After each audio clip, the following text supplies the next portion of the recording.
Now, I read the Bret Easton Ellis book of American Psycho when I was a teenager, and it's one of my favorite books. So, when the movie was made in 2000, it was ultimately Christian Bale's breakout film.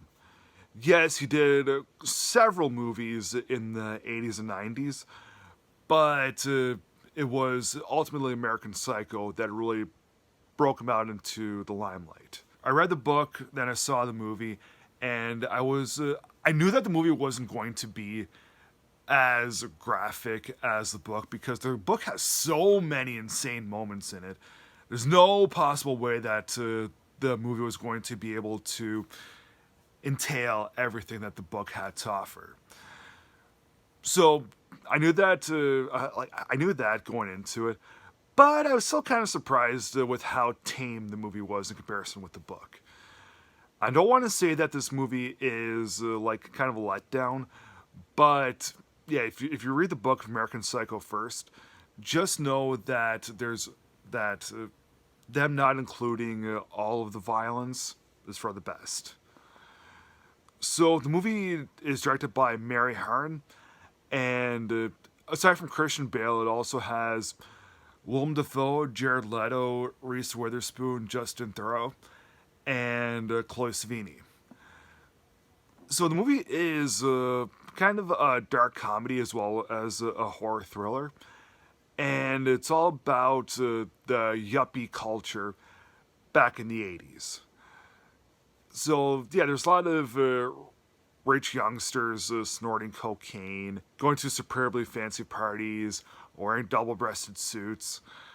So yeah, the movie is it does a really good job in really taking the viewer back to the late 1980s.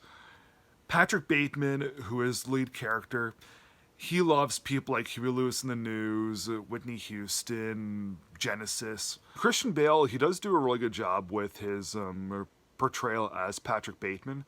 When I saw the movie, I instantly, I could instantly see when I was getting some of the book vibes to it, I was really saying to myself, you know what, Christian Bale's nailing this. So the movie doesn't really have a whole lot of violence to it, and it does kind of go around in circles a bit with its narrative, and it does have an ambiguous ending. But that ambiguous ending is it's kind of for the best because it's all about what's real and what's not, and yeah, I think that by studying the ambiguity of the ending, that it'll give you a really fresh perspective of everything. And I thought that was kind of good for the movie to have. Unfortunately, there's some scenes where I don't think were very interesting, and some scenes where I don't think really serve the narrative a whole lot. But that's just me, and it doesn't really bring the movie down much, just a little bit, but not much. So I still do think that American Psycho is a really good film. Maybe it's not a masterpiece, but that's okay. I'll give American Psycho from 2000 3 stars out of 4.